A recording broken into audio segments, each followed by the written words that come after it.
За одоо хэдүүлээ бараа материалтай эхний үлдэгдэл хэрхэн зоох вэ гэдгийг харцгаая. За эхний үлдэгдэл зоохын тулд энэ түрүүнд барааны чагсаалт дээр маань тухайн барааны код заавалчгүй байх ёстой. Энэ кодын дагуу тухайн бараан дээр эхний үлдэгдэл зооно гэсэн үг. Үүний дараа үлдэгдлийн маань хэмжээ байх ёстой. За жишээлбэл энэ хоёр бараа 10 ширхэг байлаа гэж бодъё. За дараа нь аль агуулгах дээр энэ үлдэгдлийг авах юм бэ гэдгийг оруулах ёстой.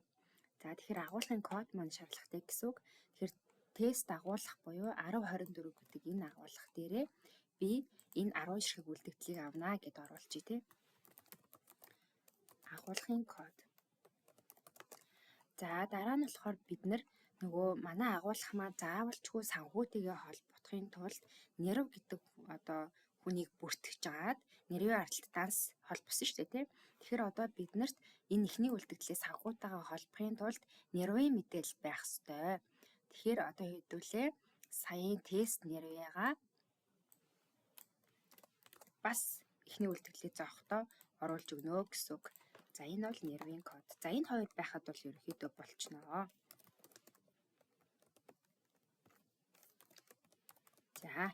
За ингэ мэдгэлээ хадгалчих. За үүний дараа бараа бүртгэл гээд үлдэгдэл импорт дээр дарнаа. За импорт хийх гэж байгаад барааны бүртгэл гээд саяын датагаа сонгоод Excel дээрээ дараад за энтэр бол оруулах шаардлагагүй учраас бүгдийг сонгох болгочих. За баркод ч гэсэн шаардлагагүй. За одоо биднэрт үлдэгдэл, агуулгын код, нэрвийн код, нэрв код гэ. За энэ эдгээр утгууд бол хэрэгтэй. За энийгээ шалгах апдейт. За эхний үлдэгдэл зааж байгаа учраас энэ маань өмнө нь үлдэгдэл заагдаагүй учраас шинэ гэдэг төлөвт орсон байгаа. За commit. За амжилттай гэж юм тий. За одоо бид нэр саяын оруулсан үлдэгдлээ хаанаас харах вэ гэхээр бүртгэл гэж агаад барааны үлдэгдэл гэж агаад за тэгээд энд одоо үлдэгдэл маань харагдаж байна гэсэн үг. За саяын тест дагуулгах дээр хэдүүлээ тест бараа болон тест 500 гэдэг энэ хоёр бараан дээр 10 ширхгийн үлдэгдэл оруулсан байна гэ. За барааны код нь ингээ харагдаж байна тий.